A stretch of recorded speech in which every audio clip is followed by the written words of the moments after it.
Hey everyone, and welcome to the Game Week 3 video. Another not great week as we start the Kiss journey, still struggling to grasp the new game a little bit. A couple bad decisions, and Provedel did well as goalkeeper. I don't super remember how these games went as it's been an international break in between, but I remember the defense doing pretty well.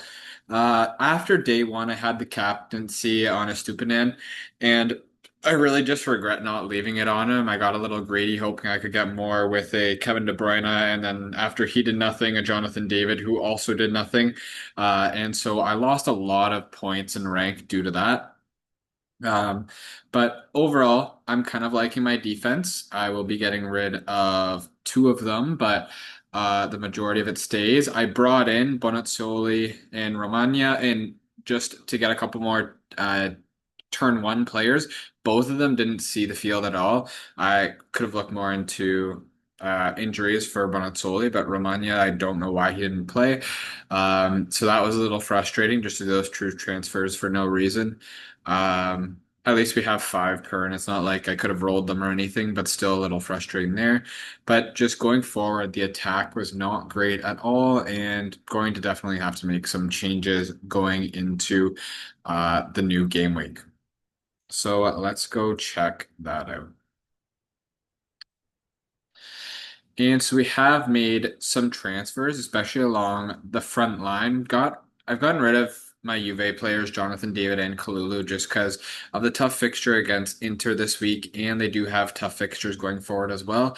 I love Jonathan David, and I'm really glad that he's with Juve, but because of how good Vlahovic has been doing off the bench, I do see him sharing a lot of time with Jonathan David going forward. It's probably going to keep being that 60-30 split where Vlahovic is the super sub. But just David's not really getting the minutes that some other strikers are. Not that he's not getting fair minutes or good minutes, but other strikers are just getting more than him right now and producing a little more. And so I'm going to try to take some of that money and invest it elsewhere. I brought in Sula and Cotrone. Sula is doing really well, scores well in this point system, and Parma has really good fixtures and helps save some money. I will have 7 credits lying on the bench for now. And I could make one more transfer before the deadline, but I don't think I'm going to. I like the cheapness of Sucic in the midfield of Inter playing all of my defenders. Hopefully, I've brought in Ezubit. Oh my God, who is it? No, I forget how to pronounce his name, but he started both games for Udinese. They've been doing well and have good fixtures as well. So I brought him in, and I brought in another Napoli defender and got rid of Luca. So. Well, I didn't have to. You can have four from the same team, but Luca wasn't coming in. I don't know how close Lukaku is coming back, but I'm going to double down on the defense of Napoli. And Jesus has started both games, only 10 credits, so a cheaper way into the Napoli defense. And then start with these players on the bench, but probably going to sub in at some point. I am just for the sake of some miracle, they start Giorgia for Cagliari, put him in as he's turn one, but he's probably just going to go out for Provedel. In turn one, I'm going to have De Bruyne as my first captaincy. I'll probably shift the armband to Sula unless De Bruyne does very well.